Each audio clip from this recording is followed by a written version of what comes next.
All right, let's dive in today. We're taking a look at cataract surgery in Australia. Mm. Specifically, we've got some really interesting research straight from the BMJ Open Ophthalmology Journal. Yes, this study is fascinating because it gives us a two-pronged perspective.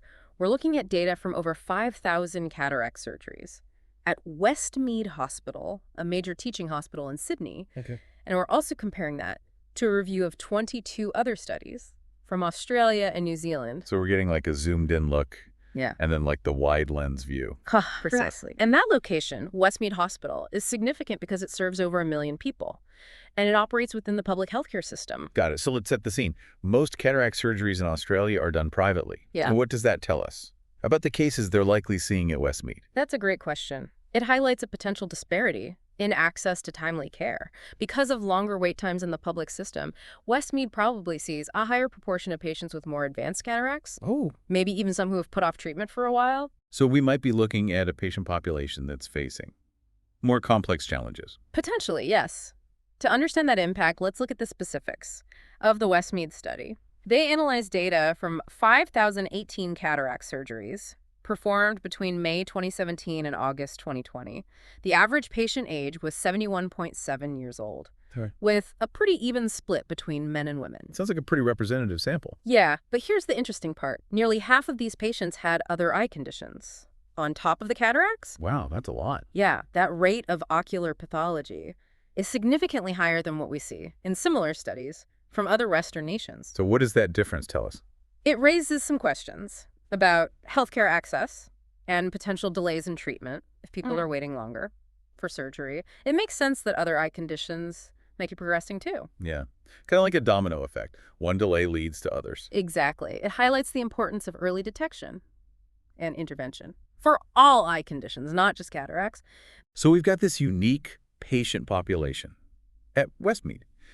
What about the surgeries themselves? Were they performed by, like, experienced surgeons? Well, that's another interesting aspect. They included surgeries performed by consultant ophthalmologists, fellows, and trainees. So a mix of experience levels. Huh. And did that affect the outcomes at all? That's what they wanted to find out. And to understand the outcomes, they looked at two main things: visual acuity and complications. Let's start with visual acuity, because that's what it's all about. Yeah. Seeing clearly after surgery. Exactly.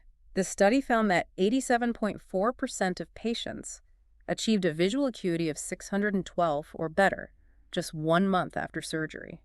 To put that into perspective, 612 vision means you can read a newspaper headline from about 12 feet away. Right. That's considered a good benchmark, right? It's generally considered a positive outcome. The surgery was successful in restoring a functional level of vision. Right. But it is crucial to consider individual needs and expectations. All right, someone who's a passionate bird watcher or an artist might have different visual goals than someone who just wants to read or get around their home. Absolutely. And that's a conversation every patient should have with their surgeon.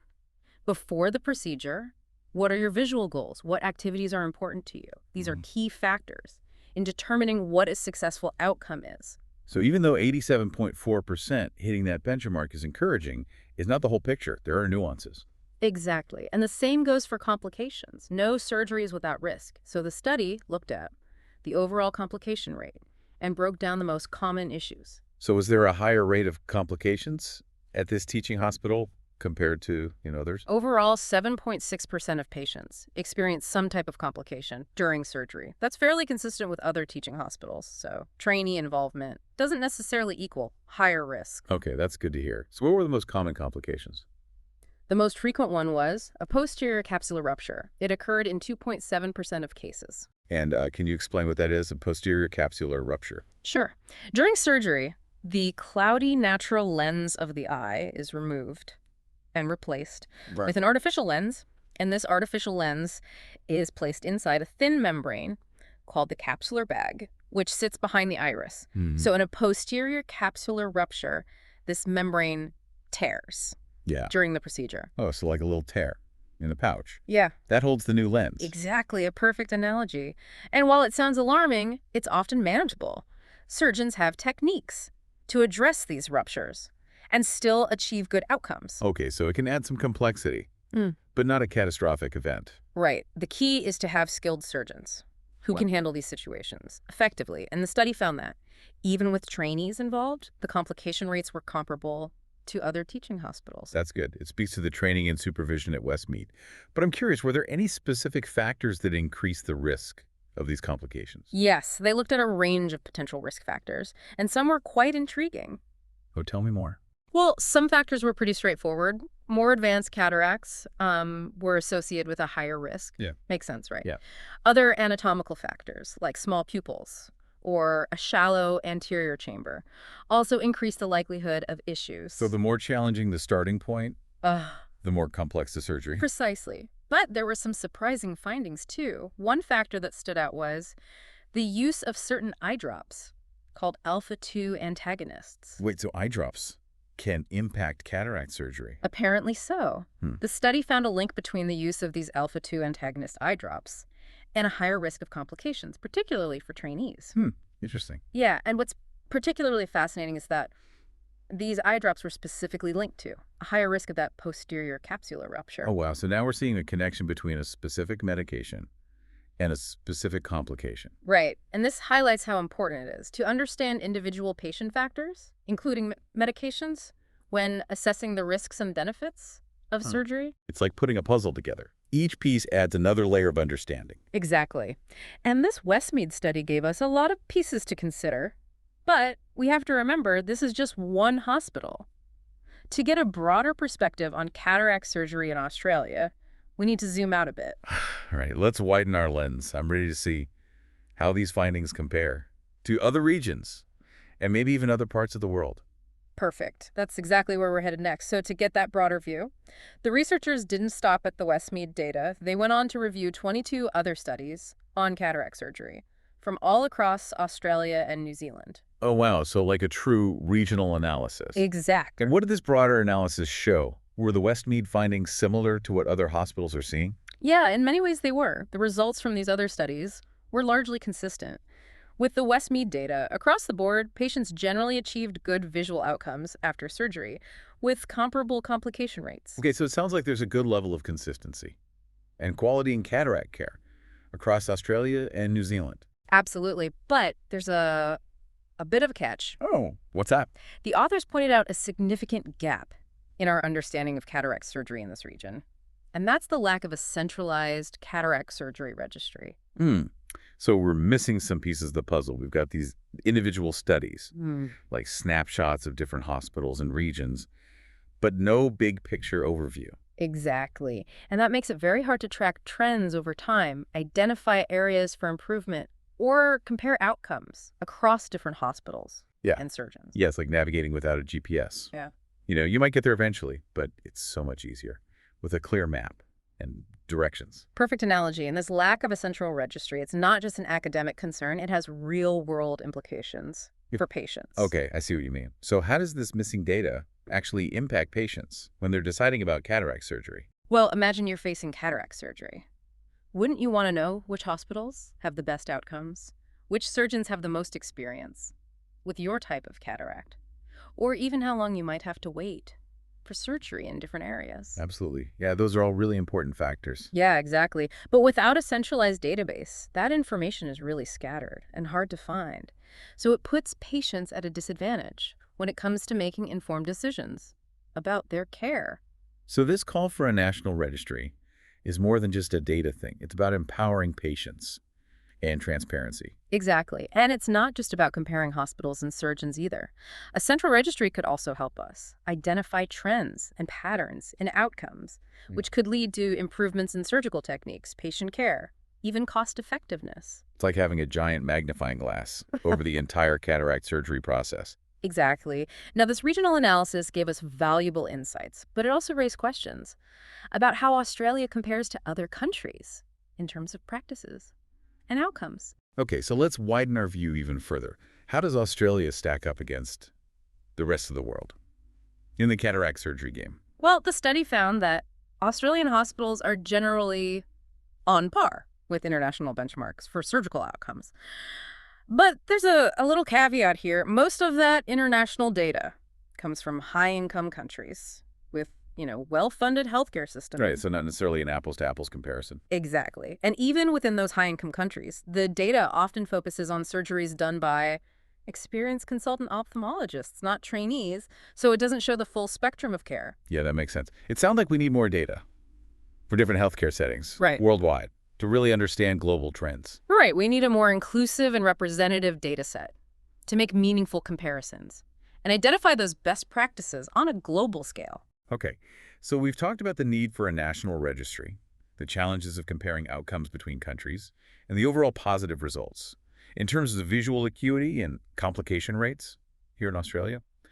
But were there any other interesting trends or observations that came out of the study? Yeah, there were a few. One that really caught my eye was the increasing complexity of cataract cases. Oh, interesting. So what makes a cataract case complex? Well, as surgical techniques and technology improve, surgeons are now able to tackle more challenging cases. Things like patients with other eye conditions, like glaucoma or macular degeneration, or patients with, unique anatomical features that make surgery harder. So even though these cases are more complex, the outcomes are still generally good. Yeah, for the most part. It really shows the skill and expertise of Australian eye surgeons. They're navigating those complexities and still getting positive results for the patients. Yeah, that's amazing. But I imagine those complex cases also carry a higher risk of complications. Right. That's a good point. And that's why it's so important for patients and surgeons to have those open and honest conversations about the risks and benefits, especially in those more challenging situations. Right. Informed consent is key. Absolutely.